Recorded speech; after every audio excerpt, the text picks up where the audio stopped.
এখন এই ভিডিও করি বলে, রান্না বান্না একটু ভালো মন্দ কিছু করলে মনে হয় ভিডিও করি। আর অ্যাকচুয়াল আমরা যখন নেপালে দুজনে থাকি সেভাবে তো রান্না করা হয়ে ওঠে না। আর ছেলেটা এখানে থাকে শিলিগুড়িতে, তো এখানে আসলে একটু রান্নাবান্নাগুলো করি, মাছ টাছ নিয়ে আসেও ভালো মন্দ। তো আজকে 3 রকম মাছ করেছি, আমি দেখাচ্ছি। জানি না খেতে বসলে ওরা বলবে কীরকম কী রান্না হয়েছে।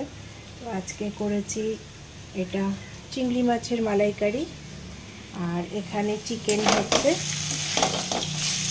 আর যেহেতু ছেলের ডাল ছাড়া খাওয়ার কোনো খাবারই ভালো লাগে না, যতই কিছু হোক। হ্যাঁ, তবে বিরিয়ানি হলে নয়, এই নর্মাল খাওয়া দাওয়া হলেও ডালটা চাই, সেই জন্য ডাল করেছি। এই যে মসুর ডাল করেছি। আর খেতে বসার সময় এটা হচ্ছে চিংড়ি মাছের পকোড়া করব। আর এটা করেছি গরমকালে বা সবসময় ভালোই লাগে, পুদিনা ধনিয়া কাঁচা আম দিয়ে চাটনি। দেখা যাচ্ছে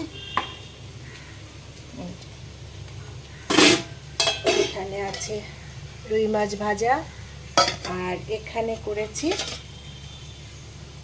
পাবদা মাছের ঝাল। আর স্যালাড রেডি করে রেখেছি, খেতে বসার সময় কেটে নেব। এখন এই চিকেনটা হলেই আমার রান্না শেষ হয়ে যাবে। তারপরে তো আপনাদের কার কি রান্না হলো অবশ্যই জানাবেন, ভালো লাগবে। টাটা, আবার পরে আরেকটা ভিডিও নিয়ে আসবো।